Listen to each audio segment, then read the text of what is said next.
dos mitos econômicos que é muito mais forte do que eu imaginava, na verdade, é a ideia de obsolescência programada, de que o capitalismo malvadão faz as coisas para elas quebrarem de propósito para fazer você comprar mais. Que eles vão de algum jeito dificultar o reparo de algum item ou a substituição, ou eles só vão ficar mudando a moda para forçar você a consumir e dar dinheiro para os capitalistas malvadões. Isso é um mito econômico, é uma coisa um pouco complicada de explicar por que isso não é realmente válido, especialmente porque existem tantas acusações diferentes, mas vamos tentar fazer isso. E a primeira coisa que você tem que entender é que essa ideia de você tentar fazer obsolescência programada, de você fazer coisas que quebram de propósito para o seu cliente continuar comprando, só realmente funciona em condições de monopólio ou oligopólio. E você basicamente só consegue ter um monopólio ou um oligopólio se o governo te proteger. Okay? O único jeito, basicamente, de você ter isso é com barreiras governamentais para a entrada, o que vai diretamente contra a teoria de liberdade de mercado. Inclusive, o Israel Kirzner, que é um economista muito bom de escola austríaca e devia ter ganho um Nobel aí, mas enfim, ele diz na teoria dele de competição e empreendedorismo, que ele fala, para você ter um mercado funcionando, você não precisa ter preços, informação perfeita, bens igualmente, você só precisa ter liberdade de entrada. Você só precisa que qualquer pessoa possa entrar nesse mercado. Porque, digamos, uma empresa fala assim, a galera fala, não, mas uma empresa vai fazer uma geladeira que ela quebra a cada 2 anos, para todo mundo ter que continuar comprando geladeira. Tá bom. Mas por que alguém não entraria no mercado para então fazer uma geladeira que quebra a cada 3 anos? Fala, não, então esse cara aqui, eu vou sacanear esse cara que tá tentando sacanear a população, então eu vou sacanear um pouco menos e entrar no mercado e eu vou quebrar ele. Ou eu vou competir com ele porque a minha geladeira dura mais. Ou por que alguém não entra e faz alguma coisa? Ah, não, eu vou fazer uma geladeira que dura 5 anos ou 10 anos. Quase sempre você vai encontrar alguma lei, alguma barreira governamental que em última análise diz, não, você não pode entrar nesse mercado e competir. De alguma forma é proibido, ou existem tantas barreiras financeiras e regulatórias e blá blá blá blá blá blá blá blá blá, que você não vai competir, simplesmente você não vai entrar nesse mercado e pronto. Porque essa é a coisa lógica, certo? Ah não, porque as empresas de celulares fazem um celular proposital para ele quebrar depois de um tempo. Por que você não compete, então? Por que outros não entram? Não, eles vão formar um cartel, um oligopólio. Tá, mas cartéis e oligopólios não funcionam em livre mercado, porque sempre vai entrar alguém para competir. Quer ver a prova disso? Me cite um monopólio. Não tem. Não tem um monopólio em livre mercado. Não existe um monopólio que não seja protegido pelo governo.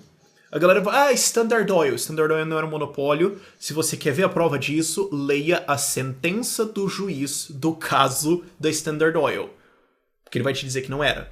Embora a condenação tenha sido, é uma coisa complicada, um caso muito longo, mas existe o mito da Standard Oil, é muito forte. Me fala um cartel que não é protegido pelo governo. Não tem. Não tem um cartel que não tenha alguma garantia governamental de que as pessoas não podem competir com vocês. E o exemplo que eu adoro em condições de cartel ou condições de oligopólio é a OPEP, a Organização dos Países Exportadores de Petróleo, que eles tentam fazer um cartel para subir o preço de petróleo via restrição de produção para ganhar mais dinheiro. E não funciona. Inclusive, eles acabaram de tentar fazer isso alguns meses atrás. Deu errado, eles vão ter que estender, só que os outros países não cooperam. Os próprios países dentro do cartel não cooperam. O negócio simplesmente não funciona. E são países que têm exércitos. Eles podem invadir o outro país. Eles podem literalmente entrar com um exército no outro país, meter a bala em todo mundo, e ainda assim esse cartel não consegue operar. Então, isso já é uma coisa que resolveria o problema da obsolescência programada. A outra coisa que é, no fundo, uma proteção para empresas dada por governo é a ideia de propriedade intelectual. E libertários, quem defende livre mercado, é totalmente contra a ideia de propriedade intelectual. Porque qual é a função de propriedade? A função de propriedade é eliminar conflitos sobre propriedade escassa, sobre itens escassos. Então, terra é escassa, tudo é escasso. Mesmo que as coisas não fossem escassas, eu, como indivíduo, sou escasso, só tenho um, certo? Tem um máximo de coisas que eu posso fazer, então a gente precisa de uma noção de autopropriedade. Eu sou dono de mim mesmo, você não pode me usar. E o espaço que o meu corpo ocupa é escasso, certo? Ideias não são escassas. Não há conflito. Okay? A ideia de propriedade é reduzir conflitos. não há conflito ao redor de uma ideia. Se você tem uma ideia de um produto e eu uso essa ideia também, você não foi lesado. Não há crime. Ah, não, mas o meu produto fica desvalorizado porque você está fazendo. Bom, então, se você tem uma padaria e eu abro outra padaria, eu cometi um crime, porque eu estou desvalorizando o seu produto porque eu estou fazendo uma coisa que está prejudicando você porque você está tendo menos clientes. O que é uma lógica ridícula. Não existe justificativa racional, ética, dentro de uma ideia de direito de propriedade para a defesa de propriedade intelectual. Por que eu falo isso? Ah, porque minha empresa está fazendo um celular que quebra a cada 2 anos. Por que então você não faz um celular que igual deles, menos esse defeito? Uma coisa que eu ouvi essa acusação, por exemplo, porque a Apple faz o iPhone com aquele parafusinho proprietário que você tem que ter uma chave específica para abrir ele, e ele é muito difícil de consertar porque todas as peças são proprietárias, etc, etc, e tem patentes protegendo, você não pode usar aquilo. Primeiro, você não é obrigado a comprar um iPhone, você pode comprar qualquer outro celular. Segundo, tem patentes protegendo. Então tem um governo dizendo, se você usar a sua propriedade privada, a sua fábrica para produzir essa chave especial para abrir esse iPhone, você está cometendo um crime. O que é ridículo. O que é absolutamente ridículo e insano. Isso não deveria existir. Ah, uma empresa vai produzir uma máquina de lavar roupa que quebra todo ano. Por quê? Porque ela é soldada de um certo jeito lá que ela quebra. Tá. Então, você pode produzir essa mesma máquina sem esse defeito criado. E pronto. Defensores de livre mercado, anarcocapitalistas, libertários, capitalistas malvadões, defendem isso. Quebre-se a patente. Pronto. Inclusive, não existe nem sentido para você ter a ideia de uma patente. Não existe nenhuma justificativa a não ser proteção de monopólio. Na verdade, patente é um monopólio de uma ideia. É a ideia de que só você pode produzir isso, e se alguém mais tentar produzir isso, a gente vai pôr o cara na cadeia para proteger você. Isso é uma proteção governamental que simplesmente não deveria existir, mas que ajuda a ideia de obsolescência programada. Então, não é exatamente um fenômeno de livre mercado, é um fenômeno de corrupção ou de capitalismo de laços, ou de corporativismo, ou de Estado, ou de governo, etc. Mas num livre mercado não existiria proteção de patentes. Então, isso não rolaria. A outra coisa é, muitas pessoas não entendem o lado da complexidade de produzir certas peças. Por exemplo, mas o carro tem um freio que você tem que trocar a cada 20 mil quilômetros. E a gente poderia produzir um freio que você só precisa trocar a cada 500 mil de quilômetros, ou 1 milhão de quilômetros. Sim, mas esse freio ia custar 300 vezes mais caro. E a empresa tem que tomar uma decisão. Certo? É possível hoje produzir um carro que não precisa de manutenção até 1 milhão de quilômetros. É possível. Eu não tenho dúvidas que isso é possível em termos de engenharia. O problema é que literalmente ninguém seria capaz de comprar esse carro.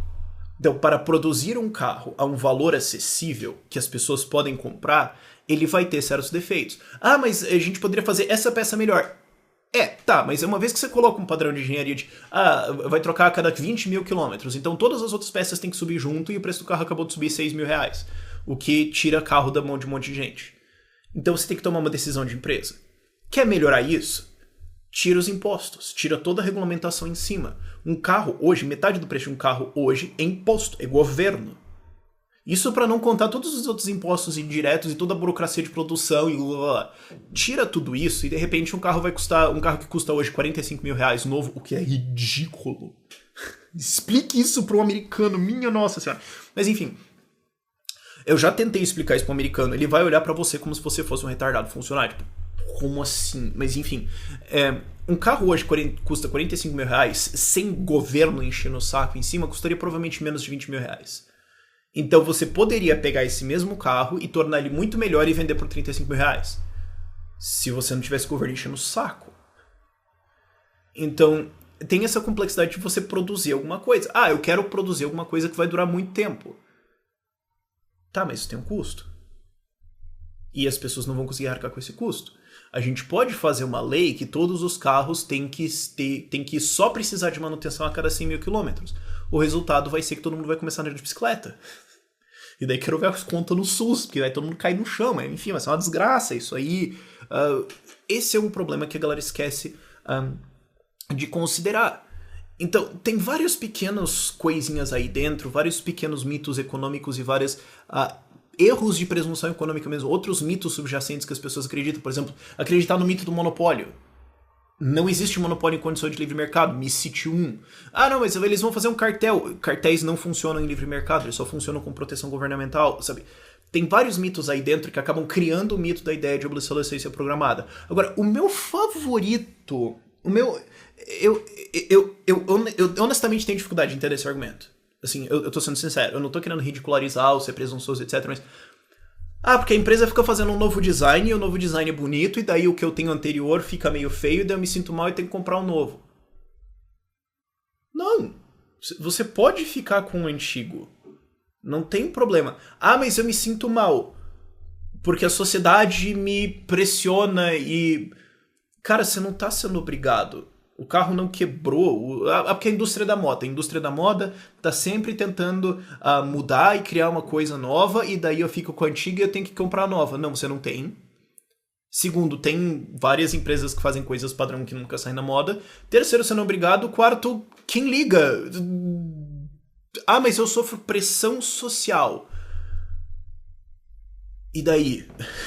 Eu tenho dificuldade de dar uma resposta que não seja isso. Eu sofro pressão social porque eu tenho o modelo 6 e agora tenho 7. E daí?